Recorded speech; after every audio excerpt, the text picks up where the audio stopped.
beginning of the teaching which the man of Tiel named dua-khety made for his son Pepi, while he sailed southwards to the residence to place him in the school of writings among the children of the magistrates, the most eminent men of the residence.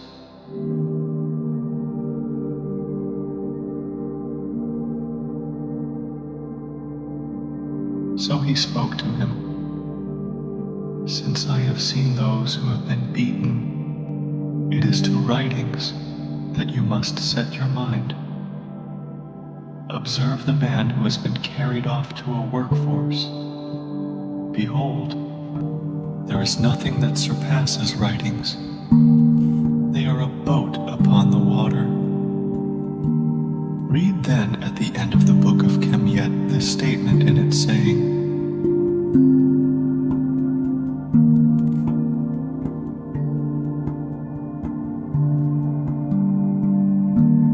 "As for a scribe in any office in the residence, he will not suffer want in it. When he fulfills the bidding of another, he does not come forth satisfied. I do not see an office to be compared with it, to which this maxim could relate. I shall make you love books more than your mother, and I shall place their excellence before you. It is greater than any office. There is nothing like it on earth." When he began to become sturdy, but was still a child, he was greeted respectfully. When he was sent to carry out a task, he was dressed in adult garments before he returned.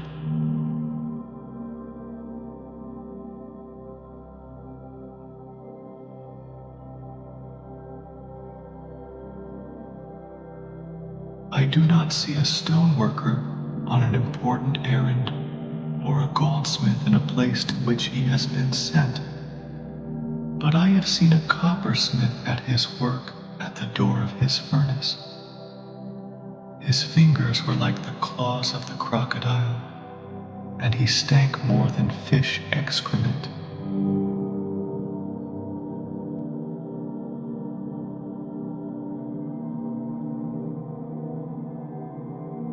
Every carpenter who bears the adze is wearier than a field hand. His field is his wood. His hoe is the axe. There is no end to his work, and he must labor excessively in his activity. At night time, he still must light his lamp.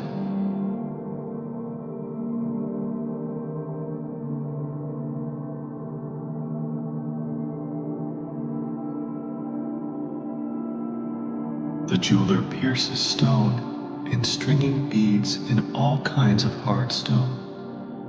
When he has completed the inlaying of the eye amulets, his strength vanishes, and he is tired out. He sits until the arrival of the sun, his knees and his back bent, at a place called Akure.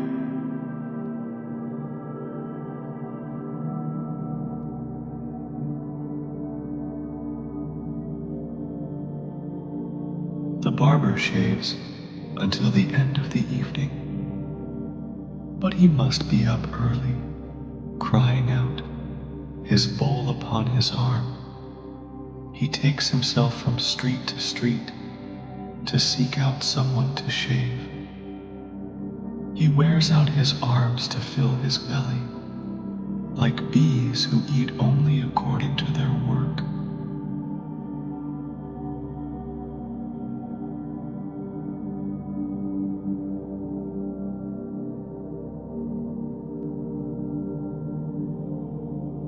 The reed cutter goes downstream to the delta to fetch himself arrows. He must work excessively in his activity. When the gnats sting him and the sand fleas bite him as well, then he is judged.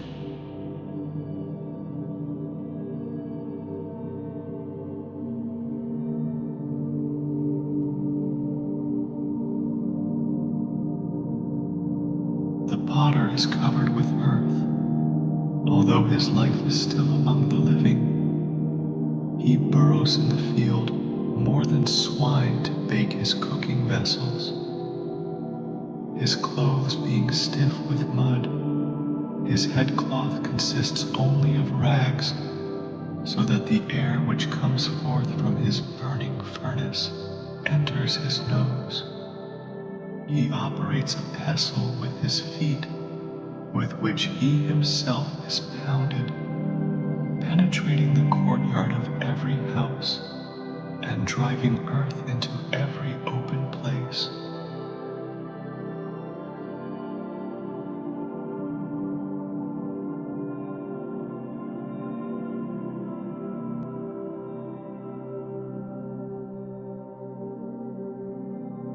I shall also describe to you the bricklayer. His kidneys are painful. When he must be outside in the wind, he lays bricks without a garment. His belt is a cord for his back, a string for his buttocks. His strength has vanished through fatigue and stiffness, kneading all his excrement. He eats bread with his fingers, although he washes himself but once a day.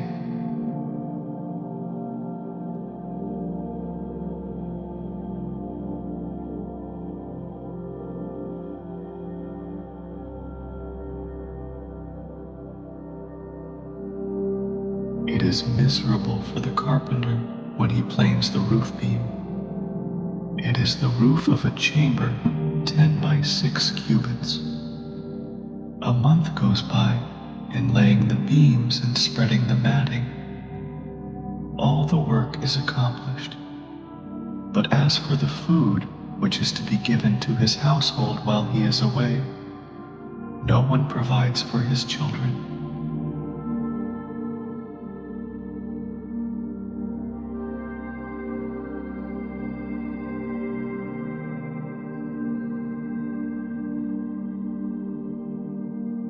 The vintner carries his shoulder yoke. Each of his shoulders is burdened with age. A swelling is on his neck, and it festers. He spends the morning watering leeks, and the evening with corianders, after he has spent the midday in the palm grove. So it happens that he sinks down at last, and dies through his deliveries, more than one of any other profession.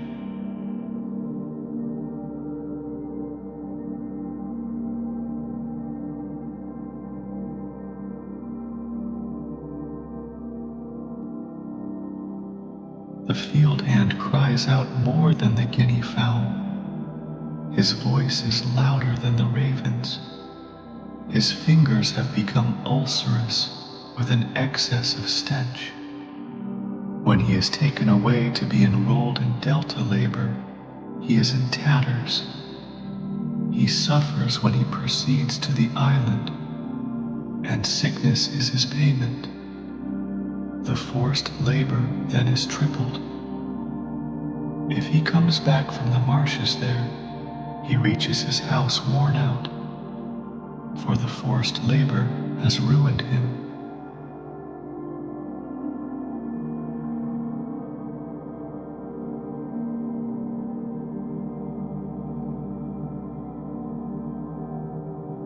The weaver inside the weaving house is more wretched than a woman. His knees are drawn up against his belly.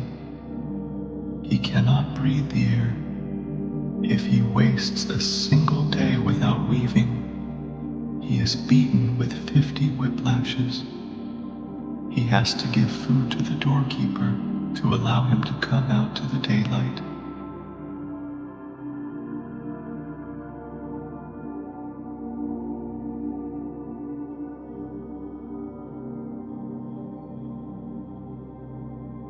The arrow maker, completely wretched, goes into the desert. Greater than his own pay is what he has to spend for his she-ass for its work afterwards. Great is also what he has to give to the field hand to set him on the right road to the flint source. When he reaches his house in the evening, the journey has ruined him.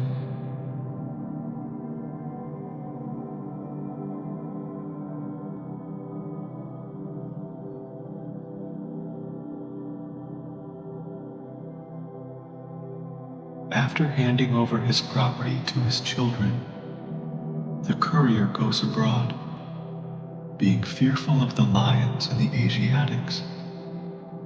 He only knows himself when he is back in Egypt, but his household by then is only a tent. There is no happy homecoming.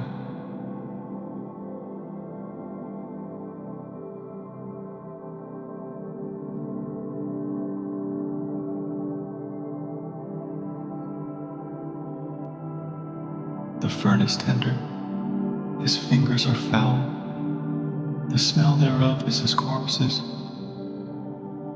His eyes are inflamed because of the heaviness of smoke. He cannot get rid of his dirt, although he spends the day at the reed pond. Clothes are an abomination to him.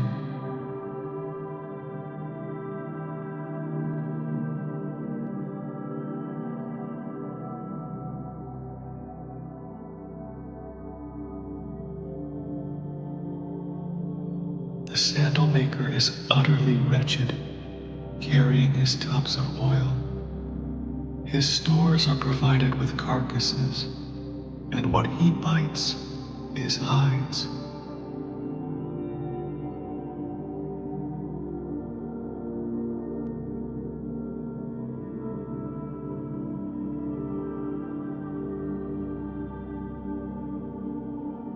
The washerman wanders at the riverbank in the vicinity of the crocodile. I shall go away, father, from the flowing water, said his son and his daughter, to a more satisfactory profession, one more distinguished than any other profession. His food is mixed with filth, and no part of him is clean. He cleans the clothes of a woman in menstruation. He weeps when he spends all day with a beating stick and a stone there. One says to him, "Dirty laundry, come to me, the brim overflows."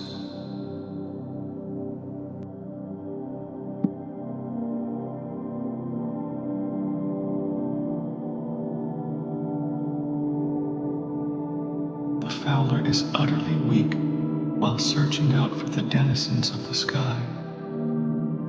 If the flock passes by above him, then he says, "Would that I might have nets." But God will not let this come to pass for him, for he is opposed to his activity.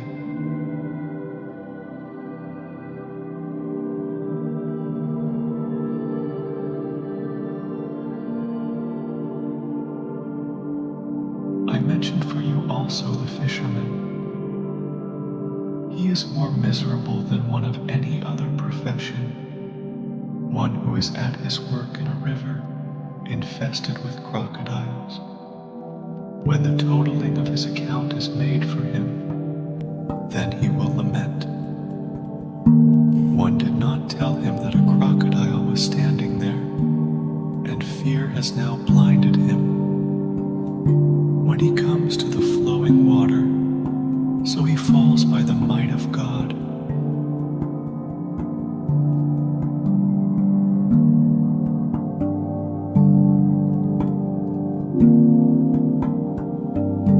See, there is no office free from supervisors, except the scribes. He is the supervisor.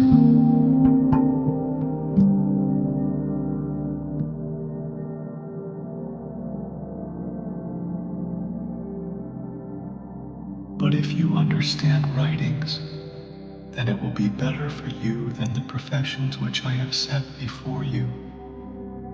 Behold the official and the dependent pertaining to him.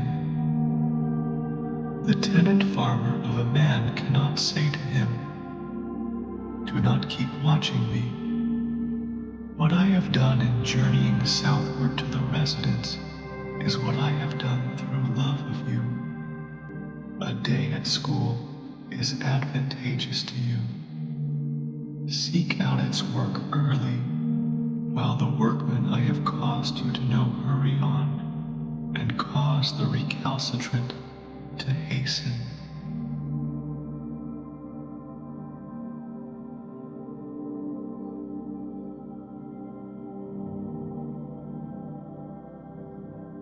I will also tell you another matter to teach you what you should know at the station of your debating. Do not come close to where there is a dispute. If a man reproves you, and you do not know how to oppose his anger, make your reply cautiously in the presence of listeners.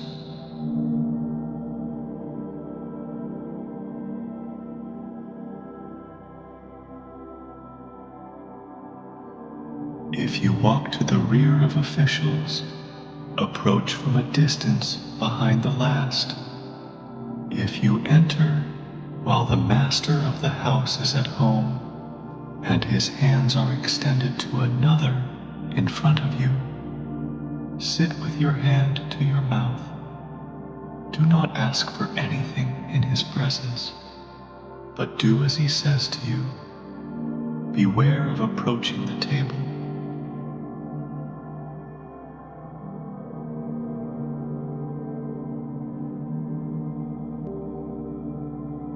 Be serious and great as to your worth. Do not speak secret matters, for he who hides his innermost thoughts makes a shield for himself. Do not utter thoughtless words when you sit down with an angry man.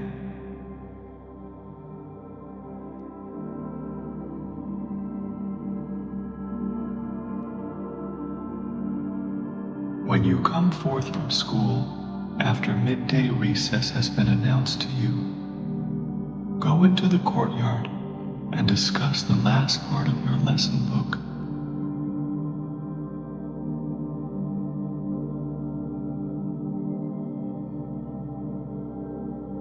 When an official sends you as a messenger, then say what he said. Neither take away nor add to it. He who abandons a chest of books, his name will not endure.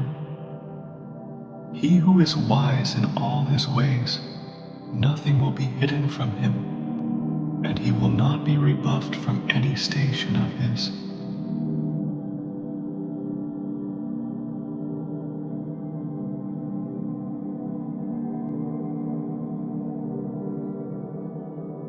Do not say anything false about your mother. This is an abomination to the officials. The offspring who does useful things, his condition is equal to the one of yesterday. Do not indulge with an undisciplined man, for it is bad after it is heard about you. When you have eaten 3 loaves of bread and swallowed 2 jugs of beer, and the body has not yet had enough, fight against it.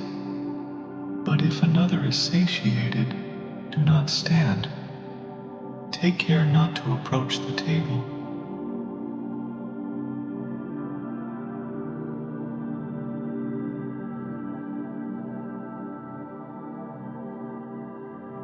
See, you send out a large number. You hear the words of the officials. Then you may assume the characteristics of the children of men, and you may walk in their footsteps. One values a scribe for his understanding, for understanding transforms an eager person. You are to stand when words of welcome are offered. Your feet shall not hurry when you walk. Do not approach a trusted man, but associate with one more distinguished than you. But let your friend be a man of your generation.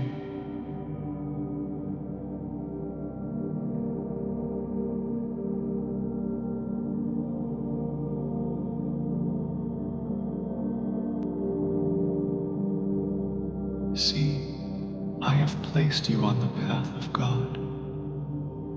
The fate of a man is on his shoulders on the day he is born. He comes to the judgment hall and the court of magistrates, which the people have made. See, there is no scribe lacking sustenance or the provisions of the royal house. It is Mescanet who is turned toward the scribe, who presents himself before the court of magistrates. Honor your father and mother, who have placed you on the path of the living. Mark this, which I have placed before your eyes, and the children of your children.